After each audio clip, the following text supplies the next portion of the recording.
Bonjour à tous, on est lundi 29 novembre, il est 15h20. J'ai eu une matinée de merde les gars, genre je sais pas ce qui s'est passé mais j'étais hyper fatiguée. Du coup je me mets à travailler maintenant. Ce que je fais aujourd'hui c'est que je planifie mes corrections pour mon roman. Parce qu'à partir du 1er décembre je vais m'y remettre je pense. Alors ça va être très simple, j'ai 30 chapitres, je vais faire un chapitre par jour. Comme ça au moins, il n'y a pas de complications. Comment est-ce que je corrige mon roman? Alors, sachez que ce n'est pas une méthode universelle. Je ne sais pas du tout comment les écrivains, enfin les auteurs publiés corrigent leur premier jet. Mais je pense que c'est pas tellement important parce qu'il n'y a pas de méthode universelle d'écriture. C'est bien de lire des méthodes, je lis plein de méthodes d'écriture, mais ce que je fais, c'est que j'essaye toujours de prendre les choses que je sais qui vont marcher pour moi et de laisser le reste. Moi je pense qu'il y a autant de méthodes d'écriture qu'il y a d'auteurs dans le monde. Parce que on ne peut pas tous écrire de la même manière, c'est pas possible parce qu'on est tous uniques dans notre manière d'écrire.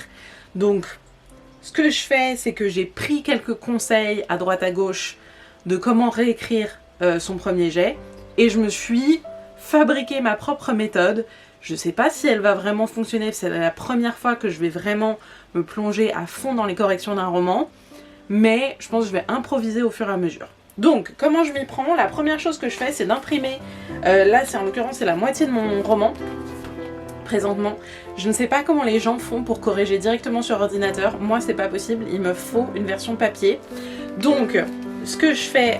en fait, j'avais commencé mes corrections en août dernier. Et ça ressemble à ça. Donc je sais pas si on va bien voir, oui à peu près. Je vais me rapprocher, attendez-moi. Je me rapproche, comme ça vous aurez bien ma tête en gros plan. Ça ressemble à ça. Donc vous avez un code couleur. Les premières corrections en rose, ce sont les petites corrections. Type par exemple, ici j'ai surligné ce mot et je me suis mis une petite croix qui signifie tout simplement à supprimer. Ensuite vous avez souvent des petits traits en rose sur le côté avec cette petite marque là de l'autre côté dans la marge. Ça veut simplement dire qu'il faut que je fasse un retour à la ligne. En fait quand j'écris souvent des gros pavés. Je ne sais pas pourquoi, parce que j'écris tout à la suite sans réfléchir. Et quand je fais mes corrections, je me rends compte qu'en fait c'est pas assez aéré, il n'y a pas assez de rythme. Et du coup je me fais souvent la réflexion de il faut que je revienne à la ligne pour avoir un récit plus aéré. D'autant plus que c'est censé être un roman pour les 12-13 ans. Donc ils n'ont pas forcément la même concentration que les adultes et donc c'est mieux d'avoir des choses plus aérées. D'ailleurs, un de mes objectifs dans la réécriture de mon roman, ça va être de couper mes chapitres pour en faire des plus petits parce que j'ai des chapitres qui font bien 6-7 pages Word comme ça, ce qui est un peu trop je trouve, et ça me permettra d'accélérer le rythme de mon récit. Ensuite, qu'est-ce qu'on a d'autre? On a les phrases en bleu, ce sont en généralement les phrases que je veux changer ou réécrire complètement, mais dont j'ai pas encore l'idée là tout de suite au moment où je fais la correction. Donc je me le souligne juste en bleu avec dans la marge changer ou réécrire ou enfin voilà, peu importe. Et ça me permet de me dire ok, ça il va falloir que je me concentre vraiment là-dessus et que je change complètement cette phrase. Ensuite je vais tourner la page, n'est-il pas? Donc voilà, par exemple, là il y a un bon exemple. C'est quelque part, voilà, ici j'ai en bleu qu'il faut que je réécrive ce passage et j'ai mes notes en bas de qu'est-ce que je pourrais faire pour rendre ça mieux, mais j'ai pas la formulation exacte. Donc pour l'instant je le laisse en bleu et comme ça me permet de me rappeler qu'il faut que je change ce passage, mais je sais pas encore en quoi. Typiquement ici, petite mise au point, on a réécrire dans la marge, tout le paragraphe à réécrire et en bas les idées de comment est-ce que je pourrais réécrire, quelle chose je veux intégrer, quelle chose je veux changer, quelle chose je veux supprimer, et ça me permet d'avoir une petite idée de qu'est-ce que je vais faire au moment où je vais être sur mon ordinateur pour réécrire le roman. Ensuite, qu'est-ce que je fais?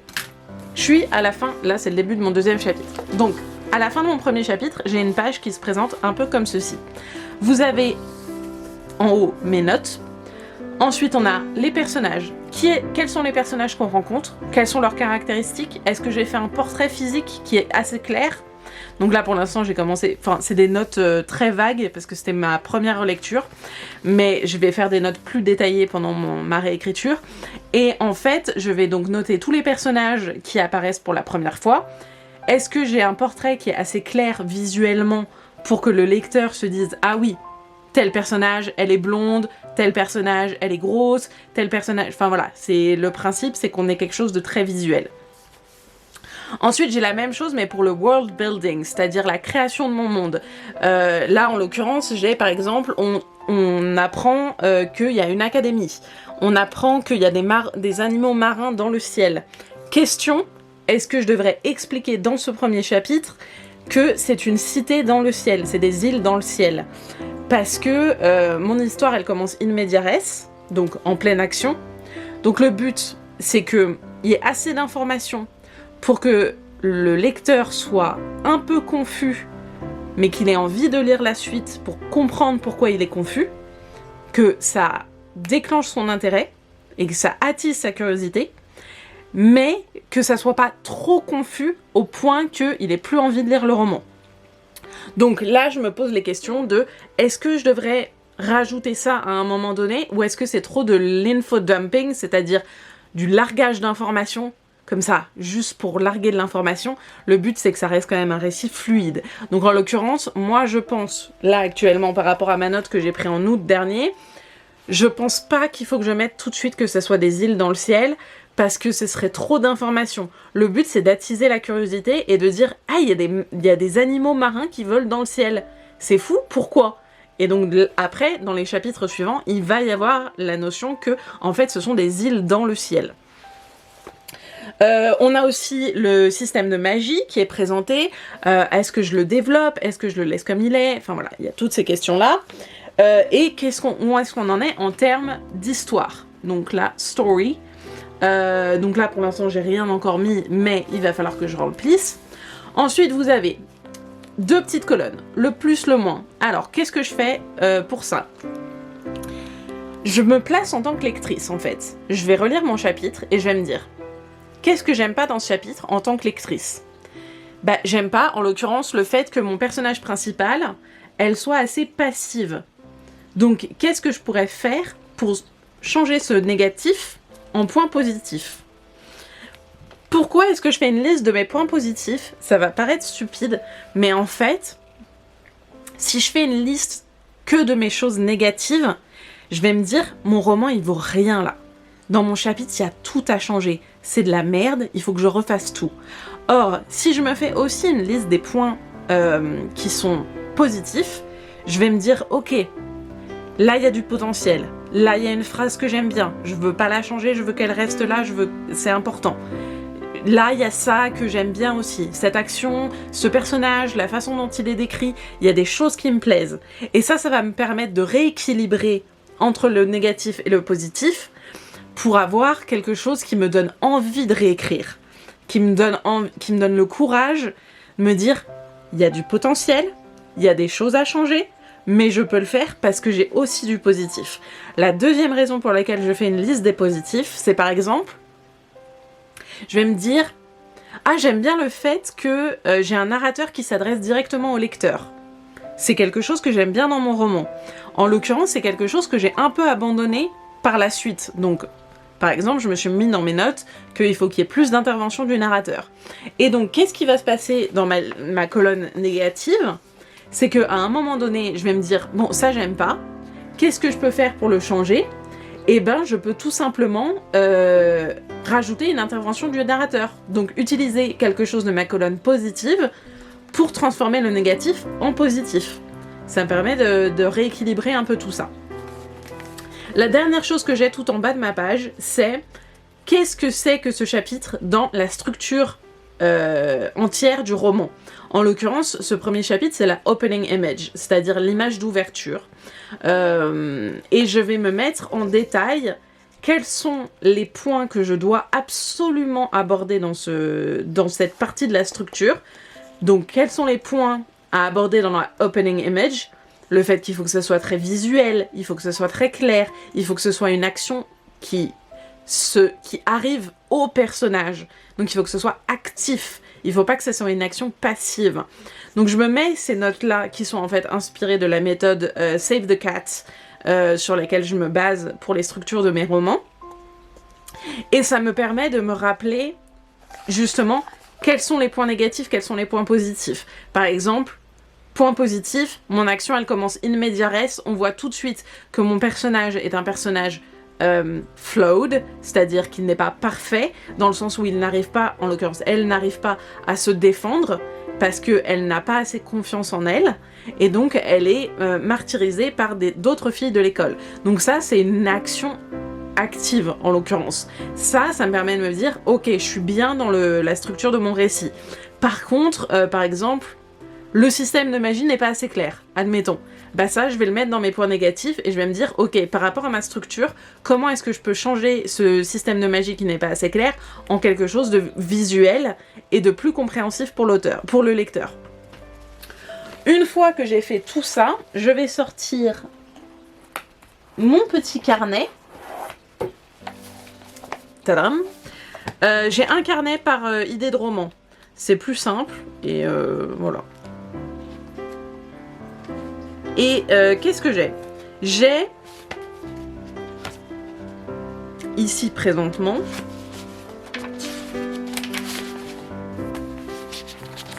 ce que j'appelle mes révisions. Donc ça ressemble à ça. En fait, à chaque fois, je me note des scènes que je veux soit rajouter, soit enlever, soit modifier. Ça peut être changer le nom d'un personnage, ça peut être rajouter une action, ça peut être dire « Ah ouais, là, à ce point-là, dans mon roman, j'ai dit qu'il y avait des lunettes, mais j'ai oublié de le préciser au début. Donc, il faut rajouter au début qu'il y a les lunettes, parce que sinon, ça fait pas sens. » Donc, je me fais des listes de scènes comme ça à remplir et à faire. Et quand je relis mon premier chapitre sur papier, je vais me dire, je vais comparer par rapport à ma liste de choses que j'ai à changer et à modifier, et je vais me dire, ok, dans ce chapitre, cette scène, en fait, elle irait bien. Donc je me note, rajouter cette scène. S'il n'y a aucune chose à modifier, je mets qu'il n'y a aucune chose à modifier. Mais comme ça me permet de toujours vérifier à chaque chapitre à quel moment je vais intégrer une scène que je devrais intégrer, ou à quel moment je vais supprimer une scène qui est de trop, ou à quel moment je vais modifier une scène pour la rendre plus agréable. Une fois que j'ai fait ça, je prends mon ordinateur, je me recule pour que vous n'ayez pas mon visage en plein dans la gueule. Là, je prends mon ordinateur, je commence par faire mes modifications roses qui sont les plus simples. Ensuite, je surligne sur mon ordinateur les choses en bleu qu'il faut que je réécrive, parce que ça va me demander plus de concentration que juste supprimer une virgule ou revenir à la ligne. Et ce que je vais faire, c'est que je vais faire une lecture à haute voix. Pourquoi je fais une lecture à haute voix? Tout simplement parce que j'arrive mieux à voir ce qui va et ce qui ne va pas dans mon récit si je l'entends. C'est notamment très utile pour les dialogues, parce que pour les dialogues, je vais m'entendre dire quelque chose et je vais me dire « ça, c'est pas quelque chose qu'on dit à l'oral. C'est pas assez familier, c'est pas assez fluide, donc il faut que je le change. » Donc pendant ma réécriture, ma lecture de mon premier jet sur mon ordinateur, généralement je la fais à l'oral. Ça me permet de voir les choses qui me choquent et celles qui passent et qui sont bien. Et une fois que cette relecture elle est faite à l'oral, je vais au fur et à mesure changer les choses qui ne vont pas, les choses que j'ai pas forcément notées dans ma relecture papier. Et après, la dernière étape que j'ai à faire, je me rends compte, ça fait 15 minutes que je parle déjà, il va être hyper long ce vlog. La dernière étape que je vais faire, c'est de me pencher sur les choses qui sont surlignées et que je veux réécrire complètement, ou les scènes à rajouter par exemple. Et là, je vais vraiment me concentrer sur mon récit, me replonger dans mon monde et réécrire la chose. Donc c'est pour moi la partie la plus longue. Et donc je vais faire ça pendant tout le mois de décembre. J'ai un chapitre par jour à modifier parce que j'ai 30 chapitres, donc ça fait pile poil tout bien comme il faut. Et je vais essayer de tenir le rythme. Le but, ce serait que fin décembre, je puisse envoyer le roman corrigé à ma meilleure amie Floriane, qui est ma lectrice bêta qui fait mes corrections, pour qu'elle puisse relire et corriger derrière moi les choses qui ne vont pas, puisqu'elle a plus la vision de lectrice et de correctrice que la vision d'auteur. Parce que moi, j'écris le truc et je le lis et je le relis et je le relis au point que je ne vois plus les fautes ou les choses qui ne vont pas. Donc ça me permet d'avoir un avis extérieur et c'est beaucoup plus simple. Une fois que Floriane m'a rendu ma copie revue et corrigée, j'applique ces corrections. Je réfléchis aux choses qu'elle m'a notées dans les marges en me disant par exemple ce personnage c'est pas assez clair qui il est. Donc hop, je reviens sur mon récit, clarifier ce personnage, etc. etc. Et une fois que ça c'est fait, j'ai une version pas du tout finale, mais j'ai une version correcte de mon récit. Et là, je vais faire un appel à texte, je vais faire un appel à lecteur, pardon, sur Facebook en général, et je demande qui a envie de lire ce roman pour me faire des retours positifs et négatifs, surtout négatifs, parce que c'est grâce aux retours négatifs en fait que je vais pouvoir améliorer mon roman. Et une fois que ça sera fait, que j'aurai incorporé les retours que j'ai reçus dans une nouvelle correction, encore une fois, je pourrai éventuellement penser à envoyer le livre à des agents. Mais voilà comment ça va se passer ma correction, c'est très long comme processus, mais pour l'instant c'est corriger le premier jet pendant le mois de décembre, et après on verra. Donc là, mon programme de la journée, c'est de commencer à voir un petit peu ce que j'avais fait dans mes premiers chapitres, parce qu'il y a plein de trucs de surligner déjà. Donc relire ce que j'avais fait dans mes chapitres. Et je vais aller rejoindre mon chien qui est tout seul en bas pour lire avec lui et ça va être super. Bon, j'espère que ça vous aide un peu, enfin pour ceux que ça intéresse, les processus d'écriture. Ça va être un peu long ce vlog. Je pense que je ferai moins d'updates parce qu'il y a déjà 17 minutes de blabla sur l'écriture. Mais voilà, je me suis dit que peut-être ça pourrait vous intéresser parce qu'en soi, si je me filme juste en accéléré en train de faire mes corrections, bah ça va pas être très instructif. Donc je me suis dit que j'allais vous faire une petite intro et éventuellement plus tard je me filmerai en train de les faire et je vous le mettrai en accéléré pour que vous voyez un peu mon processus en accéléré. Voilà, je file lire avec mon chien et je vous dis à très bientôt. Salut! Et bien sûr, j'ai oublié de vous dire quelque chose. Quand je fais mes corrections, j'essaye de me référer à mes tableaux qui sont juste là. J'en ai plusieurs, hop, il y en a un en dessous et il y en a un troisième qui est sous mon bureau qui fait l'acte 1 en fait de mon roman. Donc là il y a acte 1, acte 2, acte 3.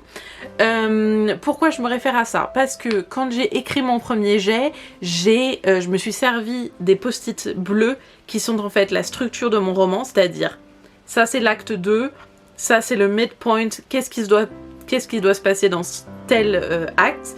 Et après, je me mets une petite carte blanche avec les points à aborder dans cet acte ou dans cette partie de la structure. Et là, par exemple, vous voyez, donc il y a le post-it qui est juste là, qui est en fait la partie Fun and Games, qui s'appelle en fait, donc c'est-à-dire les jeux, on va dire, du roman, qui est en fait un peu comme un parc d'attractions, c'est-à-dire que ça doit faire ça. Il doit y avoir de l'action, des moments plus calmes, de l'action, des moments plus calmes, et on doit pouvoir gérer les intrigues et les sous-intrigues. Et donc, moi, ce que j'ai fait, c'est que je me suis créé des tout petites fiches où il y a un code couleur, donc là, vous pouvez pas le voir, mais il y a un code couleur avec, ça c'est l'intrigue principale, ça c'est ma sous-intrigue numéro 1, la sous-intrigue numéro 2, etc., etc. J'ai ensuite construit mes intrigues et mes sous-intrigues pour qu'elles soient fluides et qu'elles soient connectées. Et quand je vais faire mes corrections, je vais me reporter à ce tableau, enfin à ces tableaux plutôt, pour voir où est-ce que j'en suis dans mon histoire, est-ce qu'il y a des plot holes, c'est-à-dire est-ce qu'il y a des moments qui ne sont pas cohérents.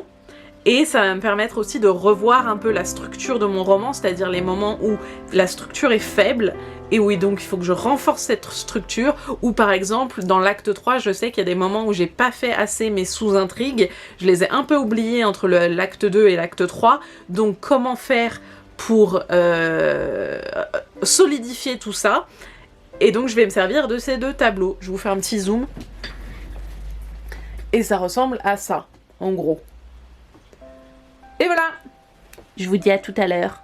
Bisous! Bonsoir à tous, il est 23h. J'ai rien fait de ma journée. J'ai lu un livre. Enfin, j'ai presque lu un livre. Et du coup, ce que je vous invite à faire, c'est prendre un bouquin et lire avec moi. Voilà, je vais lire. Ça va être super intéressant, je le sens d'ici. Et aussi, il fait super chaud. Encore une fois, oserais-je vous le dire, la ménopause, les gars. Allez, c'est parti.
Bonsoir tout le monde, on est le mardi 30 novembre, il est 22h et je voulais vous faire un petit update lecture. Donc hier je me suis bingé Flora and Ulysses de Kate DiCamillo. C'est pas une nouvelle lecture, je crois que c'est ma 11e relecture de ce livre. C'est un de mes livres préférés au monde. C'est probablement le livre le plus annoté de ma bibliothèque. Il y en a partout, je sais pas si on peut bien voir. Paf, si je fais ça comme ça. Non, même pas. Bon d'accord, si un peu ouais. Donc voilà, j'ai beaucoup de post-it là-dessus. Mais c'est tellement bien écrit. Mais je pense que je ferai une critique spéciale à part. Aujourd'hui, je me suis lu 2 albums. Je suis vraiment contente, je vous en ai déjà parlé dans un vlog précédent. J'ai lu Terra Ultima, qui est le récit d'un explorateur qui va dans un faux continent, qui découvre un continent avec des animaux. C'était magnifique, voilà, plus des détails dans une critique à venir, je pense dans un bilan que je ferai en janvier, je pense. Et j'ai aussi lu L'Arche au Dragon, qui était vachement bien, c'était vraiment très bien. Donc c'est une équipe, c'est une arche qui a la mission de protéger les dragons du monde entier. Et donc il y a plusieurs dragons par continent. Donc c'est vraiment un récit d'exploration sur les dragons. Et vraiment je me suis éclatée, c'était trop bien. Donc pareil, je vous en parlerai plus dans un bilan. Je vous montrerai un peu des images, des illustrations des 2 albums. Qu'est-ce que j'ai fait aujourd'hui? Je commence à peaufiner ma bibliothèque. Je sais pas si on va bien voir. Mais en gros, actuellement, mes verres ne sont pas triés par... je sais pas diriger mon doigt. Ils ne sont pas triés par nuances de vert. C'est un peu complètement le bordel. Je sais pas si on va voir en haut. Il y a du vert fluo au milieu du vert foncé. Enfin, c'est un peu n'importe quoi. Et donc, pour l'instant, j'ai fait mon bleu foncé, mon violet, mon rose, mon rouge, mon marron, mon orange et mon jaune. Et la prochaine étape, c'est de faire, tadam, le blanc tout en haut. Je vais aussi retrier ma littérature française adulte que j'aimerais trier par livre traduit ou livre français. Et j'ai fini de trier ma littérature jeunesse. C'était pas très long parce que c'est principalement des séries, donc voilà, les séries vont avec les séries. Mais en général, je trie par éditeur pour les français.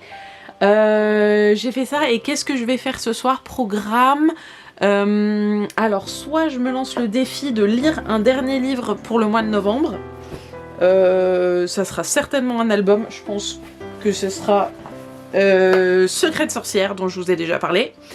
Sinon, je vais me mater un petit film, je crois. Un petit film de Noël. Je le sens bien. J'ai bien envie de finir la soirée comme ça. Et voilà, c'est ce que je vais faire. Et parce que demain, on est le 1er décembre. Et donc, outre le calendrier de l'Avent que je vais ouvrir, et dont je suis très impatiente, je dois commencer les corrections de mon roman. Donc, c'est parti, on retourne au travail. Je suis assez angoissée. J'ai peur de trouver les choses nulles et de me décourager au lieu de voir le potentiel qu'il a. Donc ça va être un moment où je vais avoir le besoin du soutien des gens qui ont lu le roman, c'est-à-dire 2 personnes, mes 2 meilleures amies. Donc voilà, coucou, je vais avoir besoin de vous, en gros. Donc voilà, donc demain je me remets au travail. Et voilà ma soirée. À demain!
Bonjour mes trognous, on est jeudi 2 décembre, il est presque 10h, je suis à la bourre. J'ai rendez-vous pour reprendre forme humaine et je vous emmène avec moi. C'est dégueu, hein, il me lèche tout le temps comme ça. C'est bon les léchouilles, merci mon amour. Tu dis au revoir à la caméra? Au revoir la caméra.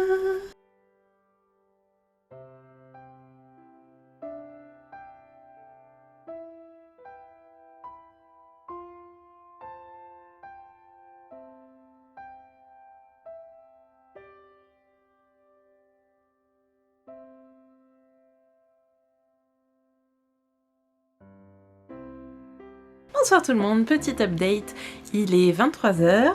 Qu'est-ce que j'ai fait aujourd'hui? J'ai filmé une vidéo et j'ai monté une vidéo. J'ai réécrit un chapitre de mon roman, donc ça c'est fait. Et petit update lecture, j'ai tout juste commencé celui-ci, Julia and the Shark, de je ne sais pas comment prononcer son nom. C'est très poétique pour l'instant. Je sais pas trop où on va avec cette histoire, mais en tout cas c'est très le livre en soi est très beau et pour l'instant ça me plaît bien. Donc je vais continuer avec ça. Programme de la soirée, lire un peu plus et je vais me mater un petit film de Noël. Vous avez vu, j'ai retrouvé forme humaine. Je n'ai plus de racines, comme c'est merveilleux. Et j'ai une frange qui ressemble à une frange.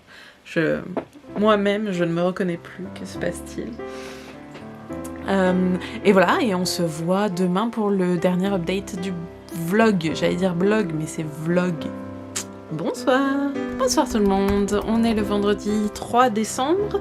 Il est 20h. Et petite journée calme aujourd'hui. J'avais pas mal de trucs à faire. Je voulais notamment écrire un script, peut-être tourner une vidéo, monter une vidéo. Et finalement, en fait, j'avais rendez-vous psychiatre. Et même si ça s'est relativement bien passé parce qu'on a allégé mon traitement, ce qui me rend plutôt jouasse, n'est-il pas, c'est jamais bien agréable, faut aller en ville, c'est à 40 minutes de chez moi, donc c'est chiant. Donc je suis rentrée et en fait je me suis reposée, j'avais envie de repos, de cocooning, je me suis fait un chocolat chaud, j'ai des beignets au chocolat, frère, c'est une merveille. La boulangerie près de chez moi, elle fait ça et c'est vraiment trop bon. J'ai quand même écrit, je suis contente parce que vraiment, je partais sur un bon gros jour de congé. Et en fait, j'ai fini la correction de mon chapitre 3, donc je suis pile dans les temps, tout va bien pour l'instant. Je suis en retard au niveau de mon blog, je suis en retard au niveau de mes posts Instagram. Mais bon, c'est pas grave. Demain, je ferai d'autres trucs. Quoi d'autre, les enfants? J'ai peut-être accidentellement, par un hasard le plus total, acheté le coffret des nouvelles éditions de The Lunar Chronicles de Marissa Meyer. Au début, j'aimais pas ces nouvelles couvertures et en fait, je les trouve de plus en plus belles. Le coffret était en promo, il y avait dedans aussi Fairest et Stars Above, qui sont deux récits qui se passent dans le même univers, mais pas forcément la suite des 4 livres. J'ai Stars Above, mais j'avais pas Fairest, donc je me suis dit, bon, j'achète tout un coffret parce qu'il y a un livre que je n'ai pas dedans. Je les reçois demain. Je frétille tel le saumon dans la rivière. C'est une jolie expression. Qu'est-ce que je dis des choses bien quand même. Heureusement que j'ai décidé d'être auteur. Hein. Donc voilà. Je l'ai vu et sans faire exprès, j'ai acheté. Voilà, cadeau de Noël de moi à moi. Il a l'air vraiment très beau. Je suis trop pressée de le recevoir. Et ça m'a un peu donné envie de me dire, est-ce qu'en décembre, je me ferais pas un marathon chronique lunaire pour me motiver à lire plus? Parce que là, en l'occurrence, on est le 3 décembre, j'ai toujours pas fini de lire un seul livre. C'est un peu ce qui m'embête avec ma journée du jour, c'est qu'en fait, j'ai pas lu du tout. Et qu'il est déjà 20h et que je suis crevée et que j'ai qu'une envie, c'est de me mettre sous ma couette et de regarder un film de Noël. Hier, j'en ai vu un, c'était un peu nul. Genre, ça s'appelait A California Christmas. C'est sur Netflix. C'est un mec, genre bad boy, multimillionnaire, qui pense qu'à l'argent. Et il va dans un ranch et il devient tout sale. Ça m'a plu. Non, c'était super nul, mais c'était un film de Noël, quoi. Voilà. Donc je vais peut-être me refaire ça ce soir avec mes beignets fourrés au chocolat. Voilà, petit plaisir de la soirée. Et non, je sais pas, il faudrait, je me dis, ce serait pas mal que je me fasse une TBR. Donc en français, ils appellent ça des pales, je crois, les piles à lire. pour le mois de décembre et que j'arrive à me concentrer en me disant je sais que t'as plus de 1000 livres à lire dans ta bibliothèque. Oui, j'en suis arrivée à ce point-là. J'ai fait les comptes quand j'ai refait ma bibliothèque. J'ai plus de 1000 livres dans ma bibliothèque que je n'ai pas lus. Donc, j'ai des petits problèmes dans ma vie. Et je me dis, comme il y en a beaucoup, 1000 livres, ça fait beaucoup quand même. C'est même pas une hyperbole, c'est vraiment plus de 1000. Je me sens un peu... c'est pas oppressée, je me sens... dès que je choisis un livre, je me dis ouais mais il y a aussi celui-là que j'ai envie de lire et il y a aussi celui-là qui a l'air trop bien et celui-là ça fait 5 ans qu'il est dans ma bibliothèque et je l'ai toujours pas lu, mais en même temps celui-là je l'ai acheté hier et il me donne trop envie et donc je me disperse et en fait j'arrive pas à me prendre un livre et juste le lire. Je suis un peu dans une reading slump là depuis quelques temps, j'ai lu beaucoup d'albums parce que c'est plus rapide et ça me prenait pas la tête, mais en soi j'ai pas lu beaucoup de romans parce que j'arrive pas à me concentrer, j'arrive pas. Dès que je lis en fait je m'endors, je pense que c'est peut-être les médicaments qui sont un peu forts, mais j'ai déjà réduit mes gouttes, donc ça c'est mes gouttes de somnifères, j'entends, mais donc ça c'est pas mal. Mais j'aimerais bien, ouais, voilà, peut-être me faire une palle. Je regarde mes livres, je me dis, est-ce qu'il y a quelque chose qui me fait envie? Oui, les 3/4 de ma bibliothèque me font envie. Mais je me ferais bien une palle en me disant, ok, choisis-toi 4 livres, pour être raisonnable, on va dire. Le mois de décembre en général, on se disperse, il y a les fêtes et tout, même si dans ma famille c'est plutôt relax. Les fêtes c'est plutôt pancake devant la télé, devant maman j'ai raté l'avion. Enfin voilà, on est 2 en général, c'est moi et ma mère. Donc on va se la jouer cool. Mais je me dis 4 livres ça peut être pas mal. Est-ce que je me choisirais pas 4 livres et de me dire ok, essaye de juste te concentrer là-dessus et les 996 livres restants, tu les liras l'année prochaine. Au secours! Voilà, mais alors la difficulté, ça va être de choisir les 4 livres. Je ne sais pas quoi faire. Bref. Je vais donc... je vais reprendre sur mon ordi les corrections de mon chapitre 3, que j'ai fini sur papier, et je vais me mater un film de Noël, frère. Ça va être bien. Je vous dis bonne soirée, et je vous souhaite un bon week-end, les gars.